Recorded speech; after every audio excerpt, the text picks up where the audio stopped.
क्या हमने एकांत में बैठकर कभी यह सोचा है या सोचने का प्रयास भी किया है कि मानव जन्म हमें क्यों मिला है? 84 लाख योनियों में भ्रमण करते हुए और इस लंबी यात्रा में जलचर, नभचर, थलचर और वनस्पति बनने के बाद हमें मानव जीवन मिला है।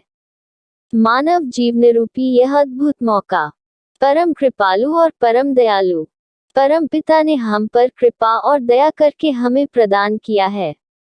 मानव जीवन रूपी यह मौका इसलिए अद्भुत है क्योंकि 84 लाख योनियों के चक्रव्यूह से सदा सदा के लिए छूटने का एवं मुक्त होने का यह एकमात्र साधन है।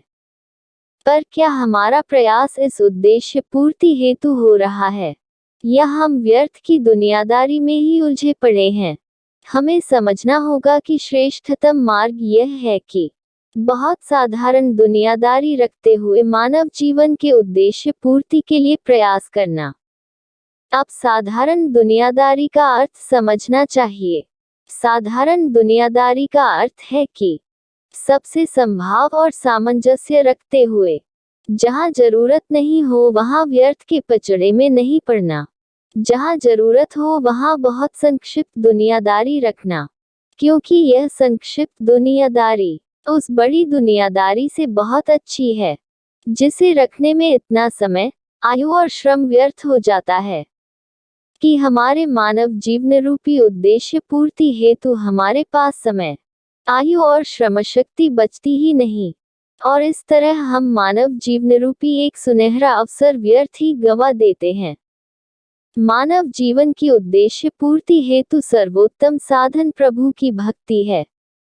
भक्ति मार्ग मानव जीवन को सफल करने का, मानव जीवन की उद्देश्य पूर्ति का, 84 लाख योनियों के चक्रव्यूह से छूटने का और परमानंद सांसारिक सुख से बहुत ऊंचा आनंद और उससे भी बहुत बहुत ऊंचा परमानंद पाने का श्रेष्ठतम मार्ग है। पर मानव का दुर्भाग्य देखें कि दुनियादारी में पड़ सांसारिक सुख को सब कुछ मान उसी में लिप्त रहने में अपना सौभाग्य एवं अपने मानव जीवन की सफलता समझ बैठा है। यहाँ पर दो कहावतें बहुत सटीक बैठती हैं।